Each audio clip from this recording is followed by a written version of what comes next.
என்றுதான் மாநிலங்களவையில் உள்ள இடங்களை நிரப்புவதற்கு வேட்பாளராக நியமிக்கப்பட்டுள்ளதால் சட்ட விதிகளுக்கு இணங்க நிறுவப்பட்டுள்ள இந்திய அரசமைப்பால் உண்மையான நம்பிக்கையும் கட்டுப்பாடு கொண்டிருக்கிறது.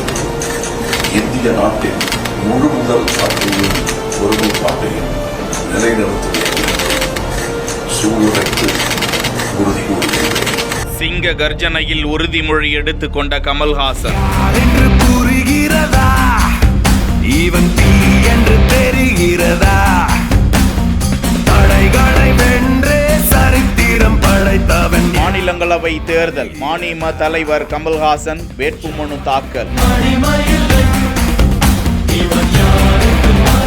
தமிழகத்தில் மாநிலங்களவை எம்பிக்களான மதிமுகவை சேர்ந்த வைகோ, திமுகவை சேர்ந்த வில்சன், சண்முகம், முகமது அப்துல்லா, பாமகவின் அன்புமணி ராமதாஸ், அதிமுகவின் சந்திரசேகர் ஆகிய 6 பேரின் பதவிக்காலம் அடுத்த மாதம் முடிவடைவதையொட்டி அதற்கான தேர்தல் வருகிற 19ஆம் தேதி நடைபெறுகிறது. இதனையடுத்து மாநிலங்களவை தேர்தலில் திமுக சார்பாக வில்சன், கவிஞர் சல்மா, சிவலிங்கம் ஆகியோர் போட்டியிடுவார்கள் என்று அறிவிக்கப்பட்டுள்ள நிலையில் அதில் ஒரு இடத்தை மக்கள் நீதி மையத்திற்கு திமுக ஒதுக்கி இருக்கிறது. அதில் அக்கட்சியின் தலைவர் கமல்ஹாசன் போட்டியிடுவார் என்று அறிவிக்கப்பட்ட நிலையில் இன்றைய தினம் திமுக தலைவரும் முதலமைச்சருமான மு.க. ஸ்டாலின் முன்னிலையில் சென்னை தலைமை செயலகத்தில் பேரவை கூடுதல் செயலாளரிடம் கமல்ஹாசன் தனது வேட்புமனுவை சமர்ப்பித்து உறுதிமொழி எடுத்துக்கொண்ட காட்சியை தான் பார்த்து கொண்டிருக்கிறோம். வில்சன், கவிஞர் சல்மா, சிவலிங்கம் உள்ளிட்டோரும் வேட்புமனுவை தாக்கல் செய்தனர். துணை முதலமைச்சர் உதயநிதி ஸ்டாலின், கூட்டணி கட்சி தலைவர்கள் செல்வ பெருந்தகை, திருமாவளவன் உள்ளிட்டோரும் அப்போது உடன் இருந்தனர்.